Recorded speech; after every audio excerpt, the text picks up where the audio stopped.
Last topic हमारा जो था नोमेनक्लेचर वो कंप्लीट हो गया। अब हम बात करेंगे कि टॉपिकल एंटी इन्फेक्टिव्स क्या होते हैं।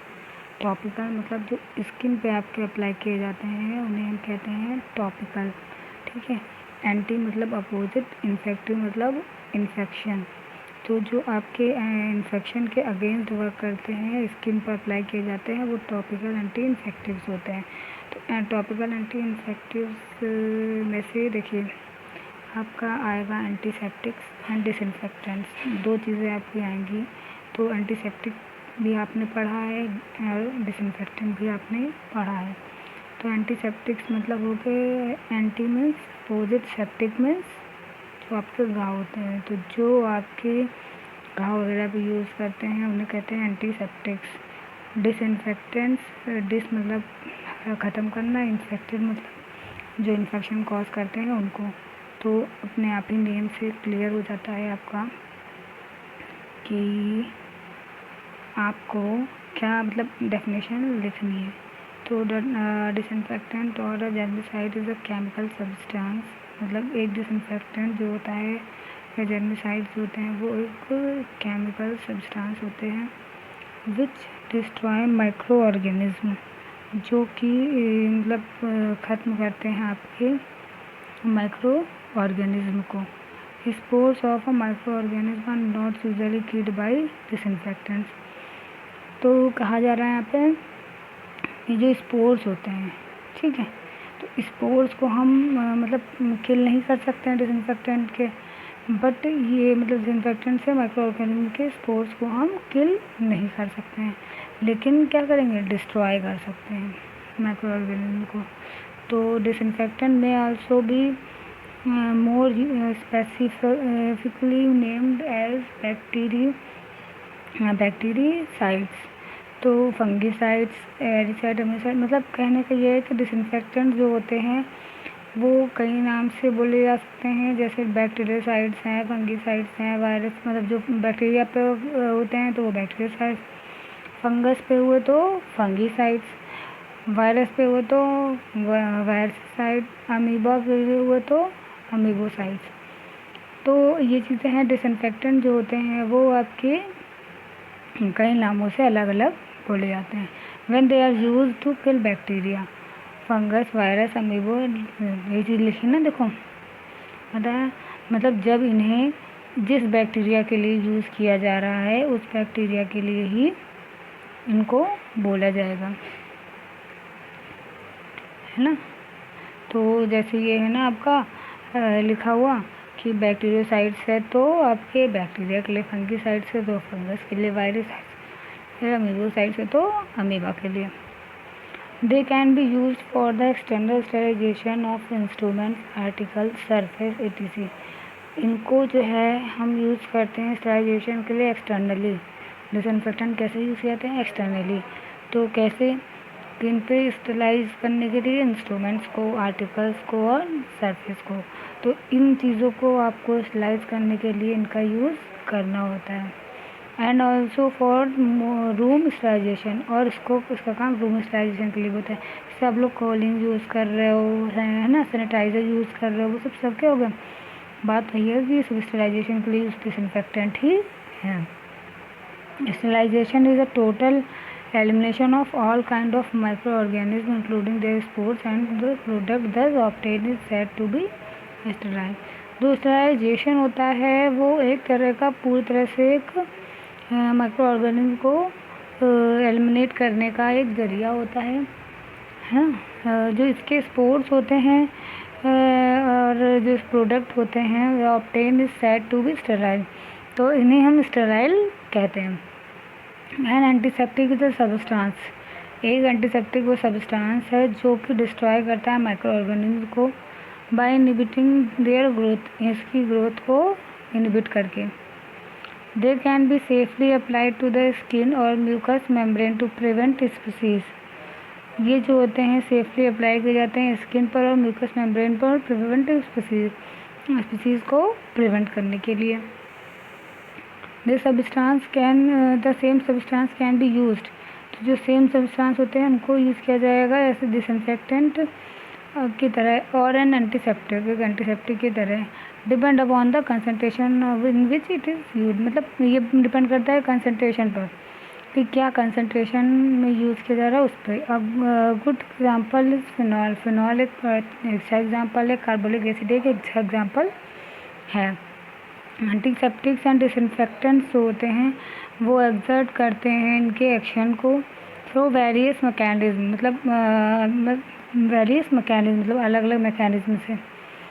सम of them oxidize the bacterial protoplasm, कुछ बहुत होते हैं जो बैक्टीरियल प्रोटोप्लाज्म को ऑक्सीडाइज करते हैं, कुछ बहुत होते हैं जो बैक्टीरिया के प्रोटीन को डीनेचर करते हैं, जो कि इंक्लूड करते हैं बैक्टीरियल एंजाइम को, और कुछ बहुत उनके जैसे डिटर्जेंट्स वगैरह होते हैं इन पे यूज़ किए जाते हैं।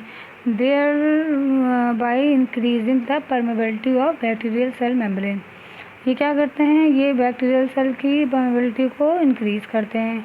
अब बात करेंगे क्लासिफिकेशन। तो क्लासिफिकेशन के लिए आप लोग ये करेंगे कि एक चार्ट बनाइए बड़ा सा, उस पर हर एक ड्रग को लिखेंगे, जिससे हर ड्रग क्या मतलब इसे हर किस की एंटीसेप्टिक है, किस चीज़ की है, वो लिखते चले जाएंगे, उसका क्लासिफिकेशन लिखेंगे। सिर्फ उनका ही क्लासिफिकेशन वहाँ बना लेंगे तो ये होगा कि आप एक बार में अगर देखेंगे तो आपको क्लियर रहेगा किसमें के अंदर कौन सी ड्रग आती है। अदरवाइज़ आप इससे पढ़ते रहेंगे ऐसे तो आप कंफ्यूज हो जाएंगे।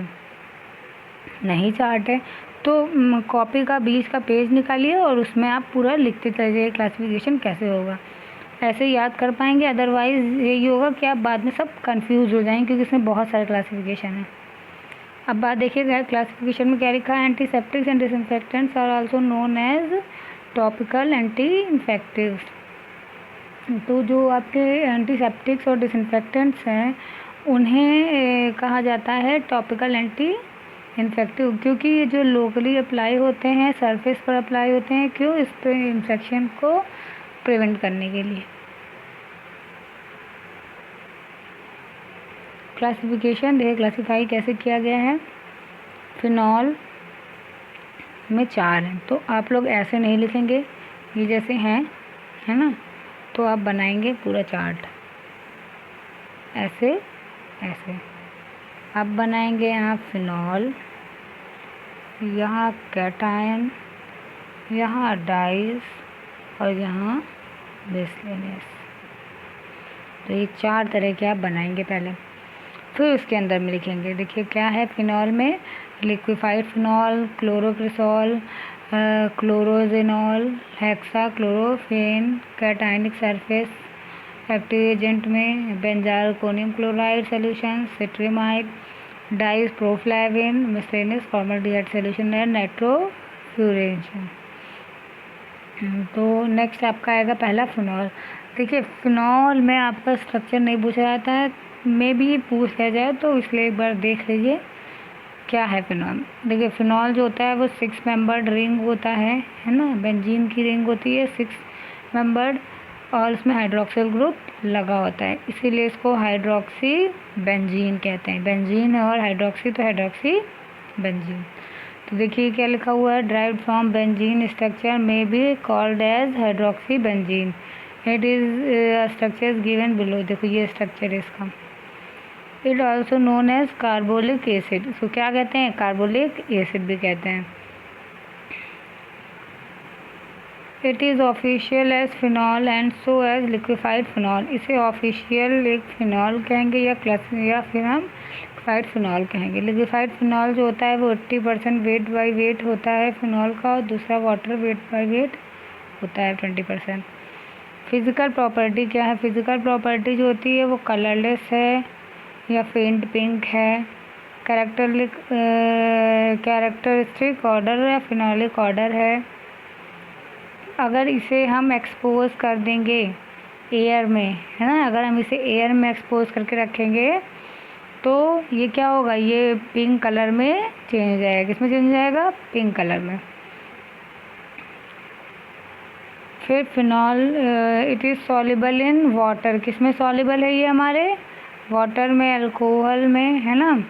Freely soluble in alcohol, solvent, ether, glycerol, इन सब में ये सॉल्वेंट सॉल्युबल है। वेरी कास्टिक है ना, very causative when applied on the skin undiluted. अगर हमने इसको मतलब बिना डाइल्यूट किए हुए स्किन पर अप्लाई कर लिया तो फिर ये होगा कि ये मतलब एक तरह से इरिटेशन टाइप से ये हमें देखिए ना, इरिटेशन टाइप से हमें ये लगेगा। The causticity is gently reduce when phenol is use in alcohol. अगर हम अल्कोहल, ग्लिसरॉल या फिक्स्ड ऑयल के साथ में इसका यूज़ करेंगे तो ये चीज़ की कम हो जाएगी, इसलिए डायरेक्ट यूज़ नहीं करेंगे स्किन पर। Phenol is stable and solution of phenol में बी स्टेरलाइज बाय ऑटोक्लेविंग। तो जो फिनॉल होता है वो स्टेबल होता है, एक सोल्यूशन है, और फिनॉल जो होता है वो स्टेरलाइज होता है किसके थ्रू? ऑटोक्लेव के थ्रू। देखा है ना ऑटोक्लेव, बताया था, जो जिसको कहते हैं कुकर के टाइप का बना होता है, ऐसे ऐसे सीटी वाला ना, है ना, तो वो ऑटोक्लेव है, उसके अंदर रख करके इसको स्टेरलाइज किया जाता है। केमिकल प्रॉपर्टी देखिए, केमिकल प्रॉपर्टी कई लिखी हैं बट 2 ही आप वहाँ कर ले तो सफिशिएंट है। जिसको 3 मिल जाती हैं वेरी गुड, नहीं होती हैं तो 2 ज़रूर याद करें। तो देखिए पहले क्या है, जैसे ही मैंने पहले बताया था फर्स्ट ईयर में आपका कि कैसे लिखा जाता है, हमेशा फ्लो चार्ट में लिखेंगे तो इजी रहेगा। एक बार फ्लो चार्ट में लिख दीजिए, एक बार लैंग्वेज में वही चीज़ लिख देंगे तो ये हो जाएगा, आपका मैटर भी ज़्यादा हो गया, देखने में भी इम्प्रेसिव है और एग्जामिनर को भी उतनी मतलब दिक्कत नहीं हुई, उसने देखा और चेक कर दिया, वही चीज़ है। तो यहाँ पे हम तुमको बता देंगे आप लोगों को कि कैसे क्या पॉइंट्स आपको करने हैं, बाकी आप फ्लो चार्ट में बना लीजिएगा। देखिए जैसे लिखा हुआ है आपका फिनॉल, तो हम लिखेंगे पहले फिनॉल, एरो, फेरिक क्लोराइड है ना, ferric chloride add, then arrow बनाएंगे, तब लिखेंगे वॉयलेट कलर प्रोड्यूस है ना, फिर लिखेंगे वॉयलेट कलर प्रोड्यूस। तो फिर सेकंड आपका आएगा when bromine water is added, sorry bromine added water is added. तो अब इसमें ऐसे नहीं याद करेंगे, ऐसे करेंगे तो फिर थोड़ा वो लगेगा, बट ये याद करेंगे ऐसे। फिर इन फिनॉल सोल्यूशन लिया, फिर ब्रोमीन वाटर ऐड किया, तो क्या हुआ, क्या आया आपका येलोइश वाइट प्रेसिपिटेट है ना, फिनॉल ब्रोमीन वाटर आया क्या, येलोइश वाइट प्रेसिपिटेट। फिर अगर ब्रोमीन वाटर हम और ज़्यादा ऐड करेंगे, व्हेन मोर वाटर है ना, अगर ज़्यादा हमने ऐड कर दिया तो क्या होगा, डिज़ोल्व होगा, फिर परमानेंट हो जाएगा। फिर एक बात करेंगे स्टेबिलिटी और स्टोरेज। अब स्टेबिलिटी और स्टोरेज क्या है, एज ऑलरेडी स्टेट, स्टेबिलिटी मतलब वही चीज़ होगी ना, आपने पहले क्या देखा था कि कह रहा था ना कि अगर हम इसको एक्सपोज करके रखेंगे एयर में तो ये पिंक कलर का हो जाएगा। तो जब पिंक कलर का हो जाएगा तो ये हो गई आपकी स्टेबिलिटी, मतलब ये स्टेबल नहीं है। जब ये स्टेबल नहीं है आपका तो जाहिर सी बात है इसे हम एक टेम्परेचर पे ही रखना होगा, क्योंकि ज़्यादा अगर मॉइस्चर लिया है एयर में रहा तो ये कलर अपना चेंज कर देगा। तो अब हम इसे रखेंगे आपका 15 डिग्री सेंटीग्रेड के टेम्परेचर पे। तो इसका टेम्परेचर आपका फिक्स हो गया, ये 15 डिग्री सेंटीग्रेड के टेम्परेचर पे ही रखा जाएगा। और कहाँ रखेंगे, वेल क्लोज्ड कंटेनर में। किसमें रखेंगे, एक कूल प्लेस पे, वेल क्लोज्ड कंटेनर में। फिर आपकी बात करेंगे कि इसका यूज़ है ना, तो जो हमने यूज़ बताए हैं आपको कि कैसे लिखना है, ऐसे लिखेंगे वो भी अच्छा है, और जितने ज़्यादा तरीके हैं कि आप मेंशन कर सकें चीज़ों को उतना ज़्यादा अच्छा है। जैसे एंटीसेप्टिक और डिसइंफेक्टेंट की तरह इसका यूज़ होता है। कैसे, मतलब ये ग्राम पॉजिटिव और नेगेटिव दोनों बैक्टीरिया के लिए यूज़ किए जाते हैं। 1% एंटीसेप्टिक जो होते हैं सोल्यूशन यूज़ किया जाता है, 1 to 2% disinfectant. Anti microbial preservatives होते हैं, एंटी प्रियोटिक होते हैं, मतलब प्रियोटिक मतलब ईचिंग के लिए, एनाल्जेसिक मतलब दर्द के लिए। तो ये सब चीज़ें हैं कि कौन से किसके लिए यूज़ किए जा रहे हैं। तो फिर एंटीसेप्टिक आपका हो गया स्किन पे अप्लाई कहने को, तो और यूज़ दे सकते हैं कि आपका मेडिसिन प्रिपरेशन में, फार्मास्यूटिकल प्रिपरेशन में एंटीसेप्टिक मतलब स्किन पे अप्लाई किए जाते हैं। टू और पॉइंट्स लिख सकते हो, जैसे कि टू हील द वुंड्स, ये सब चीज़ें आप लिख सकते हो। क्लीनिंग में है ना, डिसइंफेक्टेंट क्लीनिंग में होता है ना, तो फिनॉल यूज़ करते हैं क्लीनिंग में है ना, तो ये चीज़ें आप एक्स्ट्रा लिखोगे उसमें। हाँ, एक चीज़ और कि यूज़ इतने ही हैं, ये मत कहना मैम आपने यूज़ इतने ही बताए थे। यूज़ इतने हैं लिखे हुए हैं, और यूज़ मिल जाएंगे, आप इंटरनेट पर सर्च करेंगे और मिल जाएंगे। तो नोट्स जो बनाते रहिए प्रॉपर, उसमें आप ये मेंशन कर दीजिएगा यूज़ और नेट से, है ना। फिर ऑफिशियल का मतलब ऑफिशियल प्रिपरेशन, मतलब किस फॉर्मुलेशन में, किस रूप में ये मार्केट में अवेलेबल है। तो देखो फिनॉल IPBP, मतलब फिनॉल जो है IPBP दोनों में दिया गया है। लिक्विफाइड फिनॉल के बारे में IP में लिखा है, फिनॉल ग्लिसरीन के बारे में BP में लिखा है, फिनॉल एंड ग्लिसरॉल इंजेक्शन के बारे में भी BP में लिखा है, और ऑयली फिनॉल इंजेक्शन भी BP में ही लिखा है। ब्रांड नेम्स, कार्बोलिक एसिड होता है, फिनैलिक एसिड होता है, 2 तरह के ब्रांड नेम है। फिर लिक्विफाइड फिनॉल क्या है। Liquefied phenols contain 80% of weight of phenol, मतलब इसमें 80% तक फिनॉल होता है, बाकी जितना होता है 20% वो वाटर है। ये कलरलेस लिक्विड है, पिंक हो जाता है, फिनॉलिक ऑर्डर देता है, ठीक है। यूज़ इसके सेम फिनॉल जैसे ही है। स्टोरेज जो होगा वेल क्लोज कंटेनर में होगा, प्रोटेक्ट करेंगे लाइट से। 4 डिग्री सेंटीग्रेड पे इसे स्टोर किया जाएगा और डिपॉजिट होगा क्रिस्टल्स में।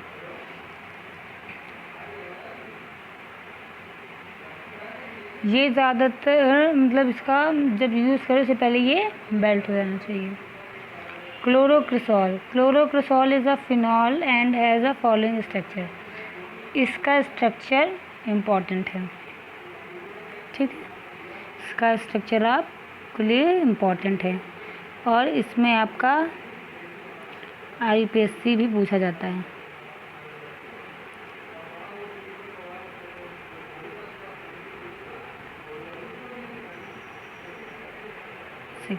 है ना, तो नाम लिख दिया हमने। क्या बताया था, अल्फ़ाबेटिकली, है ना, अल्फ़ाबेटिकली बताया था। अल्फ़ाबेटिकली इसको अरेंज किया जाएगा, तो M से पहले C आता है, तो फिर M से पहले C आता है, इसको अरेंज करेंगे। इसमें क्या क्या चीज़ें हैं, क्लोरीन है, मिथाइल है, हाइड्रोक्सी है। तो हाइड्रोक्सी मतलब ऑल हो गया, OH है तो ऑल आएगा। In this structure, the chlorine and methyl group are present at the 4th and the 3rd position। जो आपका इसमें कहा गया है कि मिथाइल ग्रुप है वो 4th और 3rd पोजीशन पर अटैच्ड है, ठीक है। पोजीशन हाइड्रोक्सी जो होता है बेंजीन न्यूक्लियस में होता है, it is counting from the hydroxy group is number 1। Physical property जो है, it is a colourless faint colour crystalline powder, it has a characteristic phenolic order, it is slightly soluble in water, ठीक है। और मतलब एक एक point देखिए, colourless, crystalline powder है, फिनॉलिक ऑर्डर है, और इसको सॉल्युबल होता है वाटर में, slightly soluble in hot water, मतलब गर्म पानी में अगर इसको गर्म करेंगे तो डिज़ोल्व हो जाएगा, बट आपका मतलब नॉर्मल पानी में डिज़ोल्व नहीं होगा। Freely soluble in other organic solvent जैसे ईथर, बेंजीन, क्लोरोफॉर्म में ये फ्रीली सॉल्युबल होता है। Chemical property, since chlorocresol is a phenol, मतलब जैसे क्लोरोक्रिफिनॉल है तो वो ब्लू कलर ही देगा, किसके साथ में, फेरिक क्लोराइड के साथ में। डिफ्रेंशिएट कैसे करेंगे, जो नॉन क्लोरिनेटेड होते हैं, मतलब जिसमें क्लोरीन नहीं होता है, नॉन बाई इग्निशन से सोडियम कार्बोनेट से सोडियम क्लोराइड बना देंगे, है ना। सोडियम कार्बोनेट से आपका सोडियम क्लोराइड में चेंज हो जाएंगे। कौन से जो डिफ्रेंशिएट करेंगे, नॉन क्लोरीनेटेड होंगे, ठीक है। फिर इसमें वाइट प्रेसिपिटेट देगा सिल्वर नाइट्रेट के साथ में, dilute nitric acid. Stability and storage, solid chlorocresol is a quite stable. जो सॉलिड क्लोरोक्रिसॉल है वो एक मतलब क्वाइटली स्टेबल होता है। It is stored in well closed container, तो ये वेल क्लोज्ड कंटेनर में रखा जाता है। यूज़ कहेंगे तो वही बैक्टीरियोसाइड्स और बैक्टीरियोस्टैटिक्स। तो बैक्टीरियोसाइड्स क्या हैं, heat, it is used 0.2% concentration, it is sterilized of injection by the method of heating with the bactericides. Use bacteriostatics is concentration of multi dose purpose and aqueous use, ठीक है। Next आपका क्लोरोजेनोल होगा। देखिए आज थोड़ी सी दिक्कत है बोलने में, इसलिए आज इतना ही। नेक्स्ट टर्न पे इसके आगे का बता देंगे और तभी हम आपको क्वेश्चन देंगे। हर टॉपिक के बाद ही मैं आप लोगों को एक क्वेश्चन दूंगी, है ना। उन क्वेश्चंस को आपको पढ़ना है, लिख के मतलब नोट्स में लिखते रहिए जो इम्पोर्टेंट है। जैसे मैंने लास्ट टाइम आपको इम्पोर्टेंट क्वेश्चंस की लिस्ट दी थी, वैसे मैं इस बार भी लास्ट में आपका इम्पोर्टेंट क्वेश्चन की लिस्ट दूंगी और बताते भी चलूँगी क्या क्या आपका इम्पोर्टेंट और क्या क्या आएगा। इसमें देखिए आप कहेंगे कि ब्रांड और आपका फॉर्मुलेशन नहीं आया है, मतलब प्रिपरेशन ऑफिशियल नहीं आया है, तो ये चीज़ें नहीं पूछी जाती। इसमें सिर्फ एक क्वेश्चन आपका पूछा जाता है, अगर पूछा जाता है तो वो आपका स्ट्रक्चर, IUPAC नेम और यूज़, बस इतना ही आपको इस वाले में पढ़ना है। फिनॉल में आपका पढ़ना है ब्रांड नेम क्या है, केमिकल प्रॉपर्टी और यूज़, ठीक है। तो इतना तो ये हो गया आपका। नेक्स्ट आपका क्लोरोजेनोल होगा, तो वो हम नेक्स्ट टाइम में आपका